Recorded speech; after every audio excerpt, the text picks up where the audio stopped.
Summer transfer উইন্ডোর বাকি আছে এক সপ্তাহের কম, আর এই সময় যত ঘনিয়ে আসছে ততই জমে উঠছে ট্রান্সফার নাটকীয়তা। 1 সেপ্টেম্বর ক্লোজ হচ্ছে উইন্ডো, আর এর আগেই ট্রান্সফার মার্কেটে সুপারহিট ইংলিশ জায়ান্ট চেলসি। তবে শুরু হওয়া নতুন মৌসুমে চেলসি নতুন প্লেয়ার দলে ভেড়াতে খরচ করেছে 280 মিলিয়ন ইউরো। এর পরেও তাদের টার্গেট ফিল আপ হয়নি। বার্সেলোনার মিডফিল্ডার ফার্মিন লোপেসকে দলে টানতে চাইছে ইপিএল এর ক্লাবটি। এই বার্সা মিডের জন্য 50 মিলিয়ন ইউরোর প্রস্তাব পাঠায় চেলসি, কিন্তু এই প্রস্তাবে রাজি নয় কাতালানরা। 22 বছর বয়সী স্প্যানিশ এই প্লেয়ারের জন্য 70 মিলিয়ন দাবি করেছে বার্সা। তবে ফার্মিন যদি নিজে থেকে ক্লাব ছাড়তে চান, তাহলেই কেবল চেলসির দামে ছাড়বে ক্লাবটি। বার্সা বস হ্যান্সি ফ্লিক অবশ্য ফার্মিনকে ছাড়তে আগ্রহী নন, কারণ তার পরিকল্পনায় এই স্প্যানিশ মিডফিল্ডারের দারুণ ভূমিকা আছে। গেল সিজনে লা লিগায় 28 ম্যাচে 6 গোল আর 5টি অ্যাসিস্ট করেছেন তিনি।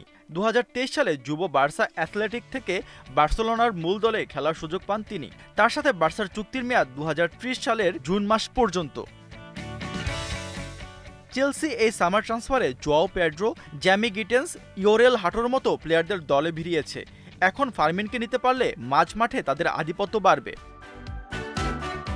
চেলসি ফার্মিনকে তার সিদ্ধান্ত জানানোর জন্য 48 ঘন্টার সময় বেঁধে দিয়েছে। সে যদি নিজে থেকে দ্য ব্লুজের সদস্য হতে চায়, তাহলে দ্বিতীয়বারের মতো প্রস্তাব পাঠাবে ক্লাবটি। অন্যদিকে বার্সা আশা করছে ফার্মিন তাদের ক্লাবেই থাকবে, আর চেলসি যদি তাকে নিতে চায় তাহলে বার্সার চাওয়া দামেই নিতে হবে।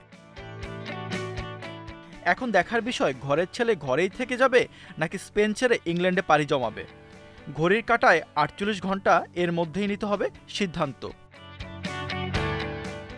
আশফাকুর রহমান সিয়াম, ৭১।